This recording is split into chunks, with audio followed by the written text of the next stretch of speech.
Ross and the College Football Inquirer podcast crew recently discussed dark horses inside the newly divisionless Big Ten. Some fascinating teams listed. Iowa, always perceived, as Scott and I discussed, as a beneficiary of Western bias. Nebraska, which hasn't won a conference crown in a quarter century. And Rutgers, which suddenly appears to be a trendy pick among college football insiders. Welcome Ross Dellinger back into the show. And let's start with the Iowa Hawkeyes, since we just finished that conversation with Scott Docterman. Ross, we're not sure who the quarterback will be. We are sure this defense will be among the nation's best.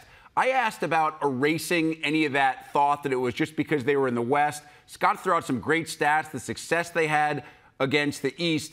Do you think they can have success in this new look 18-team Big Ten in year one?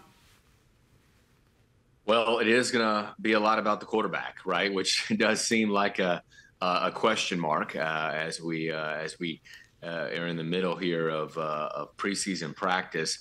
But I do have Iowa as one of my dark horses, and I think part of it is putting stock in the new offensive coordinator Tim Lester and whoever the quarterback might be, and having more success. They don't need to do too much, Rick. I mean, this defense in the special teams has been some of the best in the country. And I think Scott talked about it, but 80%, they returned 80% of their tacklers from last year. It's like top 10 in the country. And a ton of O-line starters back as well. I think over 60% of their offensive yards return as well. So you know they're going to have returners. They're going to have great defense. They're going to have great special teams. But can they have a quarterback, right, who can throw for better than 60% of his completion, which is they haven't had in a long time. I think almost 10 years since that happened. So the question mark remains on the quarterback position in the offense. Can they at least score, Rick, 23, 24 points a game? If they can, they can maybe make the playoff. I think Rutgers, another team that fits that bill if they get good play from the quarterback position. Of course, it'll be Ethan Kaliakmanis, a former Minnesota quarterback who is now the presumed starter on the banks. But Ross, they have everything else, including talent, including experience, and a team that Greg Schiano really believes in them. Apparently you believe in the Scarlet Knights as well. Yeah, I'm glad you said his name, the quarterback. I was going to have trouble. I was just going to call him the Greek Rifle. I know that works. That's his nickname from Minnesota. They're certainly going to need him to improve, right, on some of the stats in the play at Minnesota. He was a solid player, but they're probably going to need a little more out of them. What makes Rutgers different? It's kind of like the opposite of Iowa in a way, right? Iowa's no longer in the Big Ten West, and that's kind of a negative for them. Rutgers no longer in the Big Ten East, a positive. They don't get Ohio State, Rick. They don't get Michigan. They don't get Oregon, and no Penn State. Now, they do have some games like USC and an improved Nebraska team, and they do have to travel to Virginia Tech, which some people think is a sleeper. But they've got all the pieces. Specifically, they've got a veteran team. Does that matter anymore in the age of transfer portal? I think it does.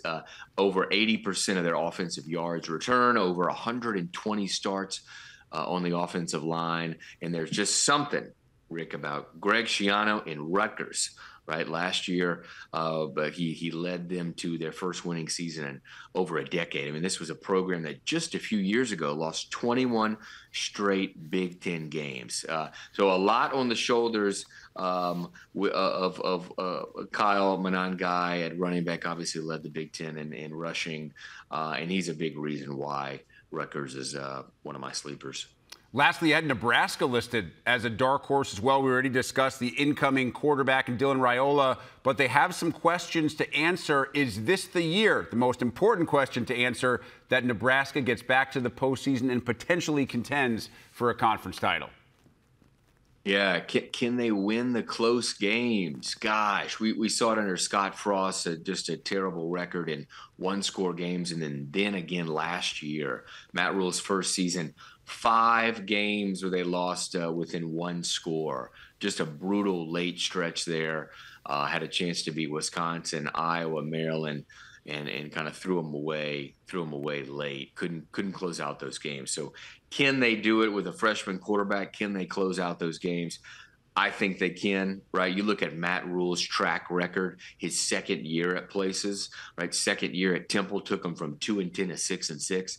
Second year at Baylor, 1-11 to 7-6. So add 4 wins to Nebraska's record last year, Rick. We're looking at 9-3, and that's the average that we've seen. And Tony White, by the way, I wanted to mention him, defensive coordinator. 3-3-5 defense has been nasty. Nebraska was in those games late last year because of his defense. But as I mentioned earlier, got to improve that -17 turnover margin. Funny that you bring up 9-3. It seemed like every year that Bo Pelini was the head coach, Nebraska finished 9-3. That's why some folks affectionately dub September the 3rd as Bo Pelini Day.